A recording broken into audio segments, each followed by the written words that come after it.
Hello cricket ప్రేమికులారా, నేడు south Africa versus India మధ్య జరుగుతున్న రెండవ టెస్ట్ మ్యాచ్. మొదటి రోజు హైలైట్స్ చూద్దాం. టాస్ గెలిచిన సౌత్ ఆఫ్రికా బ్యాటింగ్ ఎంచుకుంది. ఇక మొదటి సెషన్లో సౌత్ ఆఫ్రికా బ్యాటర్లదే పై చేయి సాగింది. ఓపెనర్లు ఎడెన్ మార్క్రమ్, రయాన్ రికర్టన్ ఇద్దరూ కలిసి 82 పరుగుల తొలి వికెట్ భాగస్వామ్యం ఏర్పాటు చేశారు.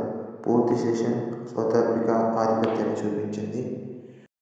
అయితే సెషన్ ముగిసే సమయానికి జస్ప్రీత్ బుమ్రా అద్భుతమైన బౌలింగ్తో మార్క్రమ్ని 38 పరుగుల వద్ద అవుట్ చేశాడు. అనంతరం బ్రేక్ తర్వాత కుల్దీప్ యాదవ్ రికర్టన్ని 35 పరుగులతో అవుట్ చేసి బ్రేక్ ఇచ్చాడు. తర్వాత స్టబ్స్, తెంబ బౌమా 84 పరుగుల మూడో వికెట్ భాగస్వామ్యాన్ని నిర్మించారు. రవీంద్ర జడేజా లంచ్ తర్వాత బౌమాను 41 పరుగుల వద్ద అవుట్ చేశాడు. వెంటనే కుల్దీప్ యాదవ్ వరుసగా 2 వికెట్లతో స్టబ్స్ మరియు ముల్లర్ను పెవిలియన్ పంపించాడు. టోనీ డీరోజర్, ముత్తుస్వామి జాగ్రత్తగా 45 పరుగుల వద్ద వికెట్ భాగస్వామ్యం నిర్మించారు. అయితే సిరాజ్ డీజోర్జ్ని 28 పరుగుల వద్ద అవుట్ చేశాడు. అయితే మొదటి రోజు చివరి సమయంలో కీలకమైన వికెట్ పడడం వల్ల సౌత్ ఆఫ్రికా 247కు 6 పరుగుల వద్ద నిలవడం వల్ల భారత్కు స్వల్ప ఆధిక్యం ఏర్పడింది.